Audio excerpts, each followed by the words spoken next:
Comment allez-vous? Hello, everyone. Let's start healing.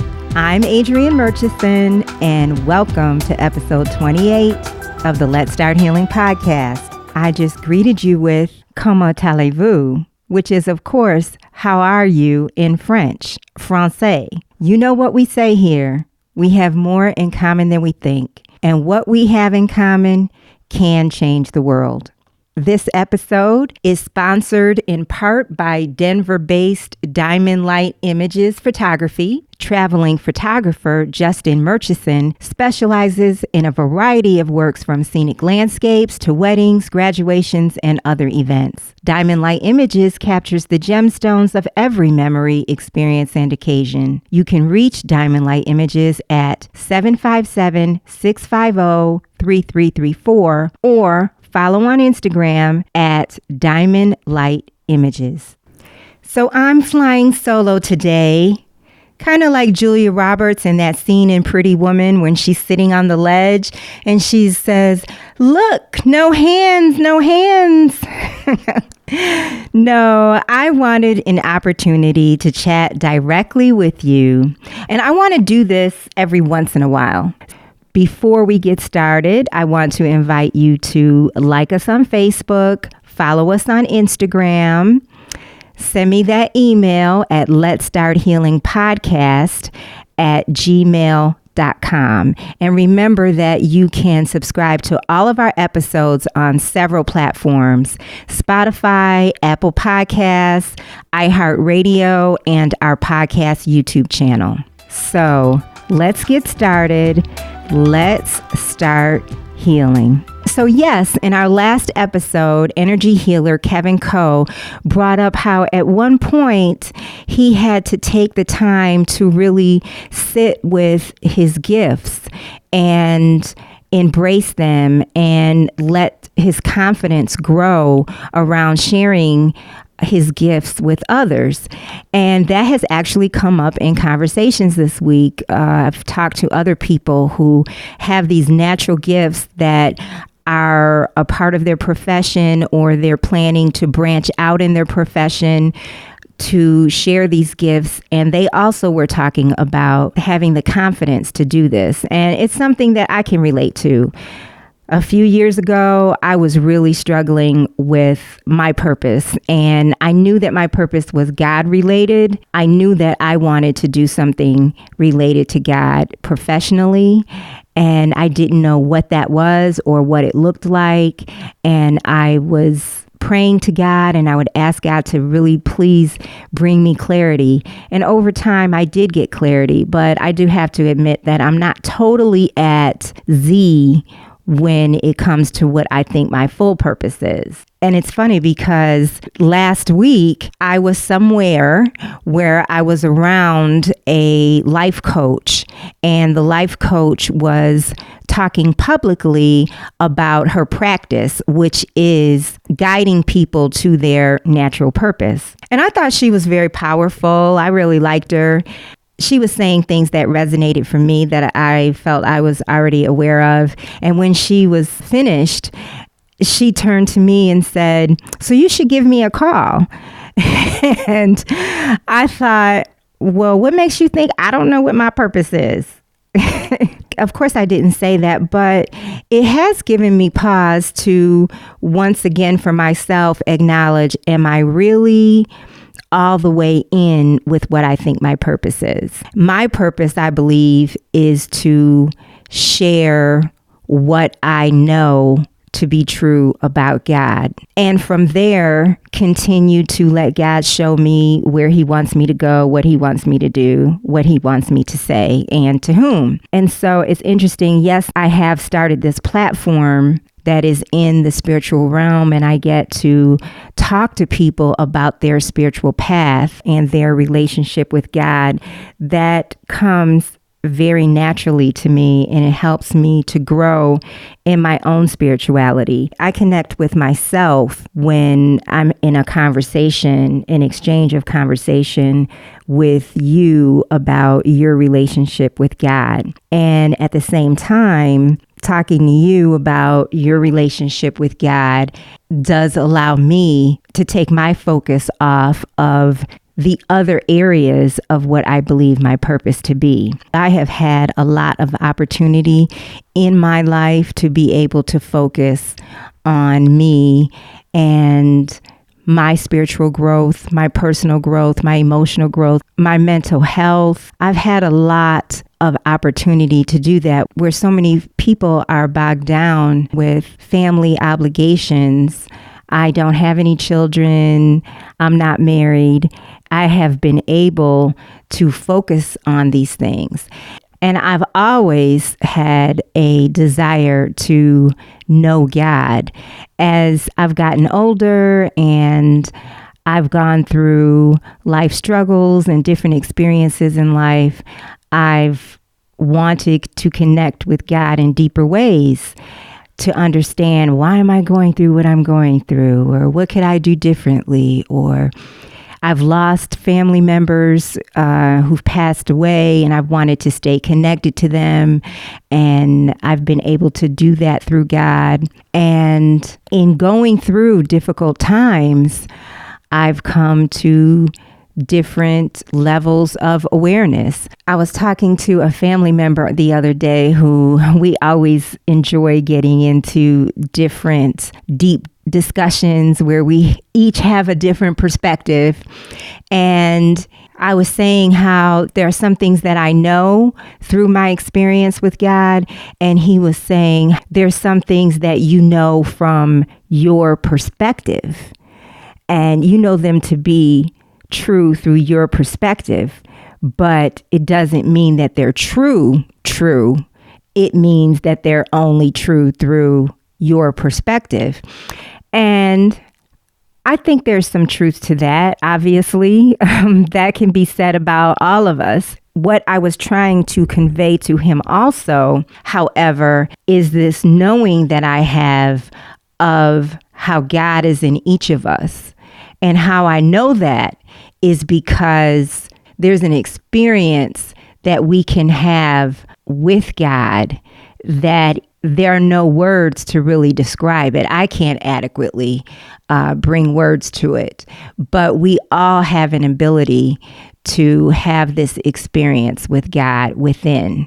And it's an energy is the best way that I can describe it. It's a love that can be beyond our comprehension. There's been times, I might have mentioned this before, where I've been in meditation and I get to a point of love in meditation with God that's so great that I can't stay in that space, which seems crazy, but it's too much. It's too much for me to stay in that space. And actually, Kevin Coe, our guest from last week, is a great example of someone who has this gift where he's able to take you to the God within yourself. You have this experience with the Spirit within you, the Holy Spirit within you that he's able to bring you to. That's God. So yes, that's true through my understanding of what I know to be true. However, that's a universal truth that when someone has that experience, and many people walking this earth have had that experience of engaging with the Holy Spirit of God within themselves and can speak to the truth of that. But a few people who brought up their spiritual gifts this week in conversations I was a part of or talking to people one-on-one mentioned how at some point in their lives they would deny the gifts that they had. And I could relate to that because when I was growing up, I had and I still have some intuitive gifts, and that actually, recently, I'm coming to a greater understanding of. But when I was growing up, I had these intuitive gifts where it wasn't that I could predict something that would happen, but you know those occasions that we all have where we think of someone and they call. I would have things like that occur that were exponential. I would have situations that might cross my mind, and then they would manifest. I would be thinking of people, as I just said, who maybe I hadn't seen in a long time, and then the very next day I would be in their presence. I had a dream, and at this point I was an adult. This happened twice, actually.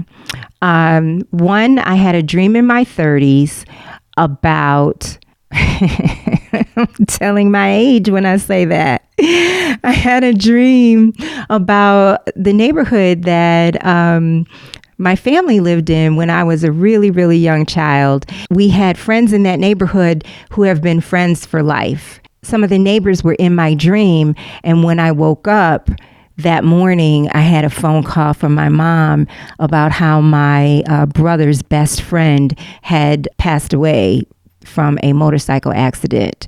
And within a few days, I was in that city, which is Buffalo. I was living in New York City. And within a few days, I was in Buffalo, where I hadn't been in a few years, at the funeral. That actually happened on another occasion, not that exact scenario, but I had a dream where a neighbor, close family friend from Buffalo was in my dream, not someone that I talk to on a regular basis at all. You know, you usually talk when someone passes away, or if you happen to be in town, or if they happen to be in town. And so this person was in my dream. And when I woke up the next morning, within 30 minutes, I had a phone call from her. It wasn't with bad news, but it was a phone call that was out of the blue. So I'm saying that to say that there were all different types of scenarios that would happen as a child. I just mentioned some adult scenarios, but all different types of scenarios would happen as a child. And they were disturbing, and I never talked to anyone about them. Maybe once or twice I might have talked to my best friend about them. I never talked to my mom about it, and it became a little troubling. So I did suppress that. I wanted it to go away. So I shoved it away for a few years, maybe 4 years or 5 years. And then I guess my spirit became a little open to it, and an incident might have happened that seemed a little psychic, and I started embracing it again.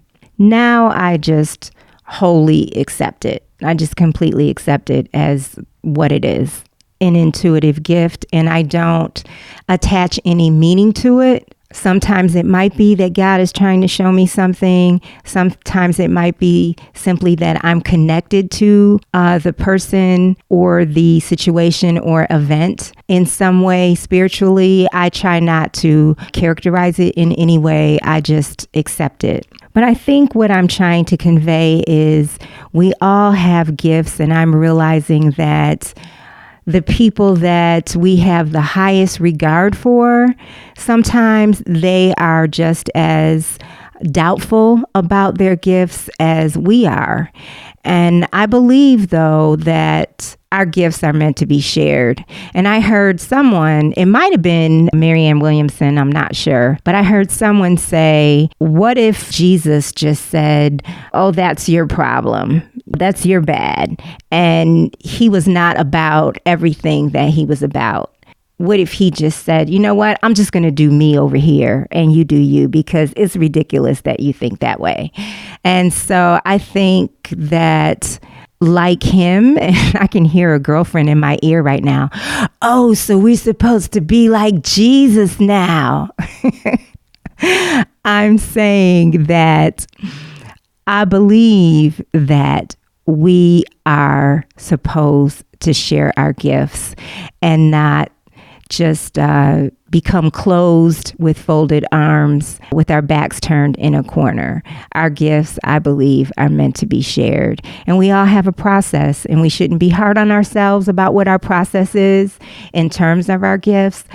I do think that we should share them. I was just looking for something in my Course in Miracles book that I wanted to share, and I came across something else that I think maybe I was meant to share in addition. And they're just a couple of lines. And the line that I came across is a lesson that is titled, I am entrusted with the gifts of God.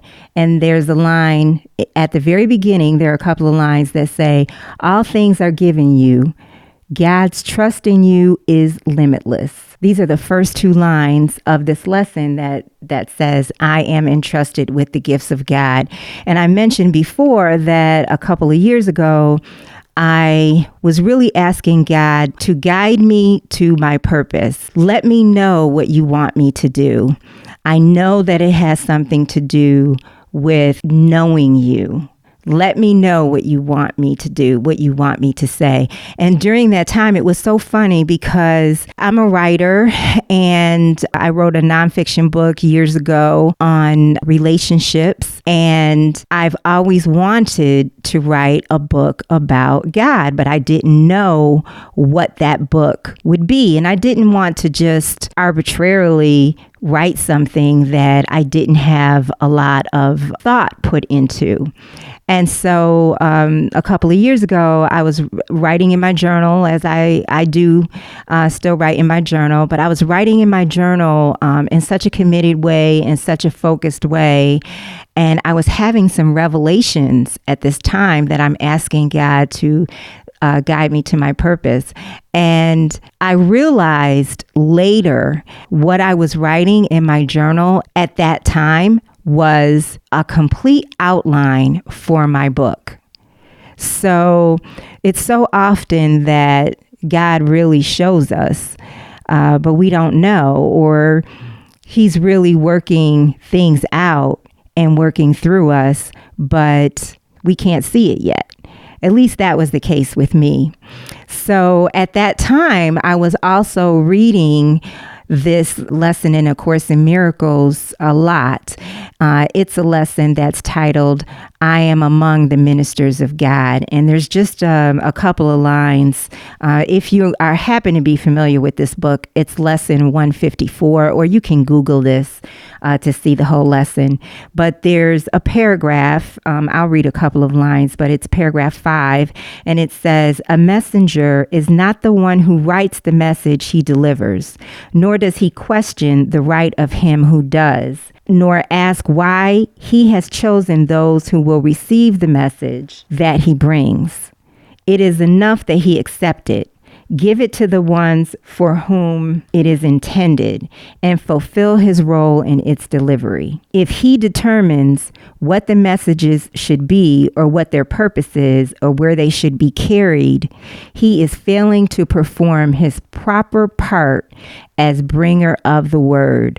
And so I receive that as whatever I convey, or I think I want to convey, I receive this message as I'm just the messenger. So the minute I think that, I know, and this is the way it is, then I'm not the messenger, because I've moved into a different space.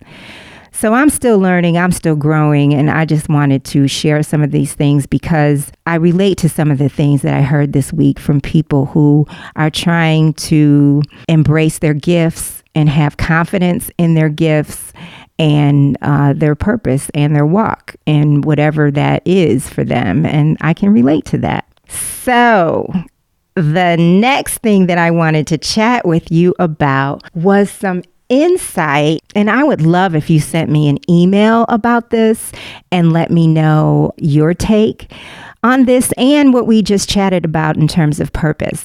But I wanted to chat with you about the idea of faith and what faith means to you, and the idea of allowing God to do what he does with us. And the reason that I'm bringing this up is because I had some insight that came from a friend that I attend spiritual discussion groups with. And I have had ups and downs this past year. And one thing when it comes to faith for me that I have comfort in, and that is when my faith seems to not be so great. And when I say that, I mean, I always believe in God. My love for God never wavers, but I do get perplexed sometimes, I must admit. I do get perplexed if I'm going through something for an extended period of time, and I think, when am I going to have a breakthrough? And at the same time, it's really something for me to say that, because I have had so many blessings and so many miracles out of nowhere in my life. Yet, if I'm going through a really difficult time, which I was earlier this year, and sometimes I even still do these days, if I'm going through a really difficult time, sometimes I'll get confused with God, and because my prayers may be consistent, I'll be trying to stay connected to God, and things may not be going in the direction that I would hope that they would. But one thing that I do know is that no matter how fearful I get, it doesn't deter or detract or affect the blessings that God has in store for me. It's sort of a thing, I think, of where I'm perhaps blocking my blessings because I may be in such fear. I may be shut down because I may be in such fear. And that came to me because a friend had said, just in general, he said, so often we think there's something we have to do. And I would say that actually, I would say, God, what do you want me to do? I don't know. What do you want me to do? And he said, so often we think there's something that God wants us to do when there's nothing that we have to do. We only need to allow God. He said, we have to allow things to be undone. All we have to do is be still and allow. And that was insightful for me. I felt a shift by just having a desire to do that. That was on a Friday, I remember, when this came up, and just having a desire to allow God. And I have forgotten, that's actually something that I did know, but in my fear, I had forgotten to do this. So in that desire, I had a dream that I really felt God brought me to. In this dream, I won't go into the details, but the dream symbolized me embracing my power and accepting my power and accepting love for myself. And I will say this, it was really a fascinating dream in the sense that there was an old boyfriend in the dream, and I felt such profound love and forgiveness for this boyfriend in the dream. Oh my God, it was so great. It was like an in-love love that I felt for this boyfriend in the dream, and this forgiveness of it doesn't matter that happened about this boyfriend in the dream. But the thing was that the dream didn't symbolize what this story, the visual story that I was seeing in the dream. It wasn't about me and this person in the dream. It was about me. It wasn't about any situation that took place in reality in the past with this person.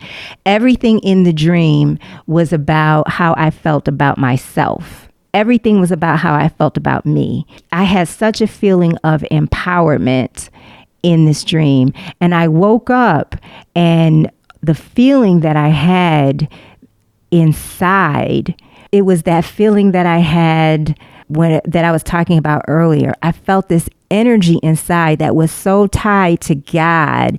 It was like a enmeshed, intertwined love of God and myself in this dream. And I felt that God brought this message to me and this empowerment to me, this awareness to me, because I was allowing him to. I had a desire to connect. I had opened myself rather than allow myself to just stay shut down in saying, what? Tell me, show me, like this frustration. I just had a desire. I shifted in my desire to know. It became, okay, I may not even know how to allow you to do what you do, but I'm willing to allow you to do what you do. And the proof of that was in the synchronicities and the connections that I would feel to God in the subsequent days. That was so enlightening for me. So I have comfort. I had already had comfort in knowing that no matter how miserable I may get in a situation that might be going on in my life, no matter how much I wonder when things are going to shift as I ask God questions and I try to stay connected. If I don't think I'm getting an answer, there is a part of my faith that's constant and has comfort in knowing that He's here. I don't know what's what, but He's here. And I believe that my journey this year is about trusting God in a more extensive way, because I think I might have mentioned that I trust God about 85%. And I think that there's a desire in me to trust God 100%. And that desire has been something. It has led to some difficult days. It has led to some trials. And not to say that my trials are over and gone, but I do feel that I'm in a different space. I don't have the fear in trusting God 100% that I had even a month ago.